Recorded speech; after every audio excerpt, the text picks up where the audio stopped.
Hello everybody, it's Tortoise Investing. It's that time of the month again where we look at the portfolio as a whole.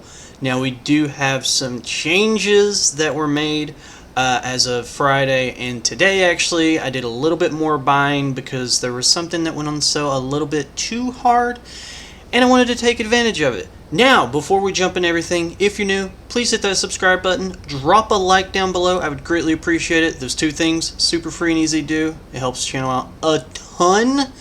And comment down below, have you bought anything? Are you looking to buy anything? I'd love to hear from you and talk to you about it. Now, without further ado, the portfolio. So if we take a look here through M1 Finance, we were setting at $6,775. A grand total of 17.86% gain over that time, and this is how our slices are sliced up and looking so far. I'm very happy with the portfolio. Yes, I am REIT heavy, but I am a big bull when it comes to REITs. Once interest rates start getting cut, I only think that the moon is just the start for some of these. And I think it's going to pay off greatly in the long run. That's the reason I'm so REIT heavy right now. Our newest addition, Friday I bought some Google, and I bought a little bit more today. It dipped further, so added on just a little bit, and I started positioning MO Altria Group. I know you might be thinking, why? Well, it dipped below $40, and I think that is just crazy, silly, crazy price for this holding. And so I just threw a little bit into it, a little bit, $400. Just start a position in it, see what happens.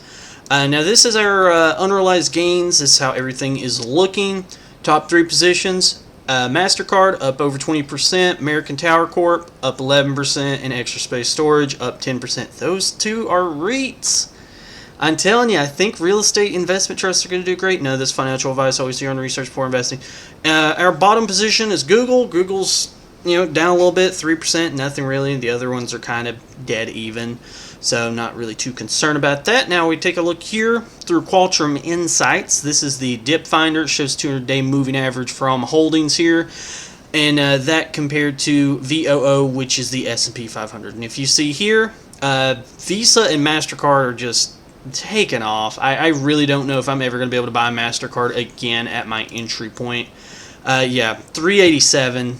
If anything, I wish I could have loaded a boat even harder with it. And if I get that opportunity, this thing dips below 400 again, you better believe it. I would happily sell out of some of these positions. If not, I might even move some SCHD into it if I am presented with that buying opportunity. But until then, I'm just going to keep on doing what I'm doing, which is put a little bit in SCHD and put a little bit into something that's red. If nothing is red, put it in SGov.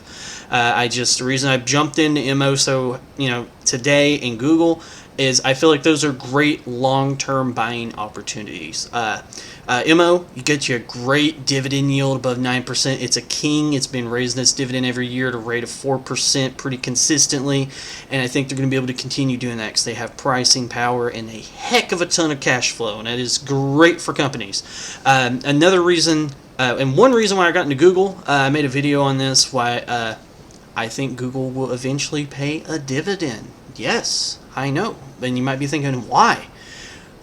Meta's doing it, Facebook's doing it, and if you look at their financials here, just like quick little flash back and forth, look at that. Revenue, EBITDA, and the free cash flow. It's very, very similar. And I'm long Google, I'm long Alphabet. I know that they've got a lot of drama going on right now. But when others are fearful, be greedy. When others are greedy, be fearful. They are fearful of this right now, and I am being greedy with it. And if it keeps dipping, I'm just going to keep buying a little bit more here and there, just nibbling at shares. Now, the portfolio, as I said, as a whole, we are up. Let me go back here.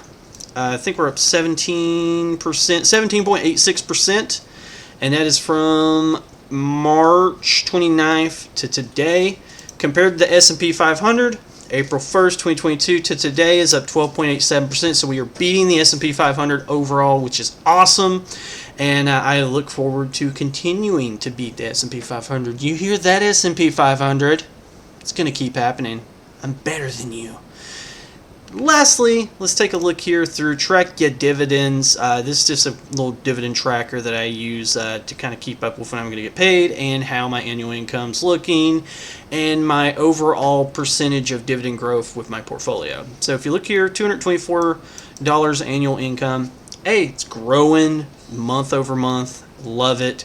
And if you take a look here at the future value tab, portfolio as a whole, we're setting just under 10% dividend growth in the long term. I love that. I want to keep that right at or above that double digit mark. 9.69%, fine by me. Perfectly fine by me. Well, that is the portfolio. Hope you enjoyed that. Again, hit that like and subscribe button. If you're new, I greatly appreciate it. Until next time, I hope everyone takes care. See yous.